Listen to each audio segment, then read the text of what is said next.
So Republicans have been pretty clear in the last few weeks that they not just oppose President Biden and Democrats, but they quite literally refuse to govern. And we've seen tons of examples of that, most notably after Senate Republicans and Democrats came up with a bipartisan deal to secure the border. Then MAGA Republicans in the Senate killed it, and Mike Johnson in the House said he wouldn't even vote on it. And that came after Republicans asked for the bill. But today, Republicans are doing what they do best and taking it a step further, getting more extreme, and basically saying they shouldn't work with the Democrats on anything for any reason at all. Now, I've got a few clips I want to show you of things that Republicans in Congress said today. But let's start with this discussion on Fox News this morning between panelists about Republicans' refusal to govern and what that's meant for America's security. Then I want to show you a few, frankly, shocking clips by Republican congressmen of statements they made this morning. Also, basically taking the refusal to govern and legislate with Democrats in any fashion to the next level. I think the Democrats have increasingly realized that this is not just a political problem, but a security problem, sort of a problem across the board. And what they would say to you today is that in the last month, Joe Biden has proposed the strongest immigration bill that any Democrat in history has ever supported. Democrats and Republicans on Capitol Hill negotiated it together, and the far right wing of the Republican Party said, wait, let me finish, Kayleigh. Dismantled Trump's immigration policy, 94 executive actions. Let me finish what I'm saying. It's very easy. I have one here. I'll loan it to the president. Pick up the pen, take executive action. A girl is dead. Because it is so much more effective across the board if we can get comprehensive immigration reform done in Congress. I don't think it's an unfair case, though, to say, look, I have put on the table, President Biden put on the table more tough border restrictions than any Democratic president in history, came to Congress, Republicans agreed with him, and then a bunch of Republicans walked away for political reasons. So I think he should do both. I think he should do the policy. I think he should say, here's some of the things we've already done. Here are things we're going to do more of. We need to get more resources. We need to get shorter wait times. We need to get all of those things that were in this bill. I hope he says all of that, but he should remind people that he came to the table and said yes, and conservative Republicans walked away from it to help Donald Trump. That's not an unfair thing to remind voters of. Okay, so there's a number of things it would have done, including greatly reducing the amount of time people waited before they either got adjudicated and deported. It would have put more resources and more money towards the Border Patrol. That's why Republicans negotiated it. But he can do that with his bully pulpit. Negotiated he can do that with his bully pulpit. And so Donald Trump came out and said, I want to run on this. He said this publicly. We all saw it, guys. Marie. And so Republicans said, no, we're going to not give the president all of that. So that was Marie Harf, a Fox News contributor who actually put it really well. Democrats came to the table. They listened to Republicans' concerns about the border. They acknowledged that there actually is an issue at the border. They negotiated in good faith with Republicans in the Senate and came up with a bill, and then Republicans tanked it. And now, how good was that bill? Just listen to the Trump-supporting head of the Border Patrol Union. The National Border Patrol Council is backing this border bill. In a statement to Fox, Brandon Judd, the president of the Border Patrol Union, says the Border Act will codify it into law, authorities that Border Patrol agents never had in the past. This will allow us to remove single adults expeditiously and without a lengthy judicial review. While not perfect, the Border Act of 2024 is a step in the right direction and is far better than the status quo. So now Republicans are taking it a step further, which, yes, I know is hard to believe how they can get any more insane or obstruct the democratic process any further.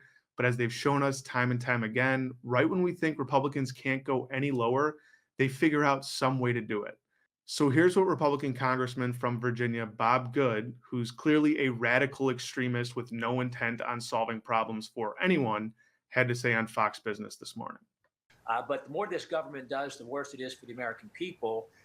We shouldn't be joining hands with Democrats just to show we can govern or we can get things done, no matter how harmful to the American people. Even if that leads to a partial government shutdown. Well, the government shutdown's not ideal, but it's not the worst thing. We shouldn't be joining hands with Democrats, no matter how harmful to the American people.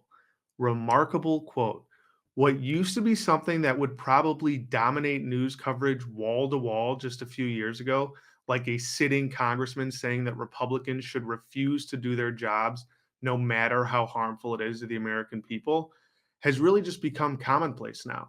Bob Good deserves to be expelled as far as I'm concerned. He would rather shut the government down, tank the American economy, furlough hundreds of thousands of workers, rather than work with Democrats on things that Republicans even want. And why? Well, just listen to him. We shouldn't be joining with Democrats no matter how harmful to the American people. Really, just a sick person, frankly. And then his colleague, another MAGA extremist who has made clear he has no intention of governing or solving problems for the American people or his constituents, went on Fox and had this to say this morning.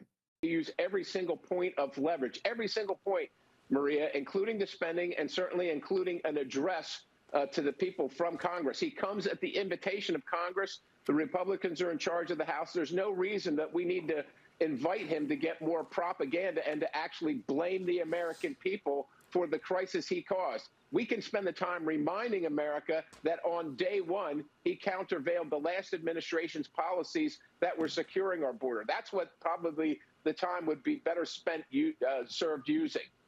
At a certain point, it just becomes very clear. This party, the Republican Party, if you can even call it that, because it doesn't really act as a political party anymore, it acts like a criminal organization, has no intent whatsoever on legislating. And they're not even hiding it. They're saying it out loud. They don't want to work with Democrats no matter how many people are harmed in the process of their inaction. They don't want a state of the union. These people are insane. One good thing that's come of this, at the very least, the mask is coming off. Whereas before, Republicans kind of got away with pretending that they had some intention of legislating, they're just admitting it out in public now.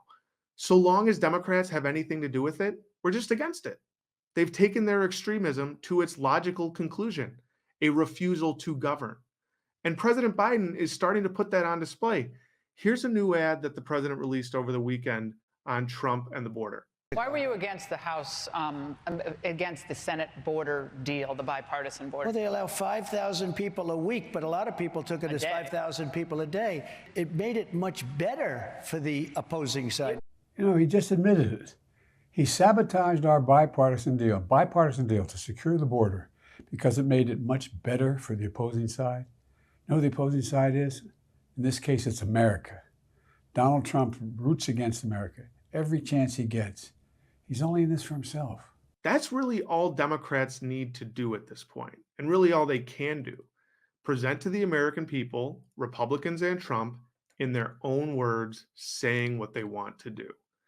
Because they are admitting, in their own words, essentially every day, that they would rather America fail than help the Democrats govern. They are doing their best to help destroy this country, and they need to be absolutely destroyed at the voting booth in November. That's the only way any of this changes. They need to suffer a severe and humiliating electoral defeat that forces them to reorganize as a party, because right now they are on the warpath. They are at war with anything that smells like progress in America. With Really American Media, I'm Justin Horwitz. Do us a huge favor, like this video, subscribe to our YouTube channel, set notifications. We've got a ton planned going into November, and we can't do it without you. Thanks.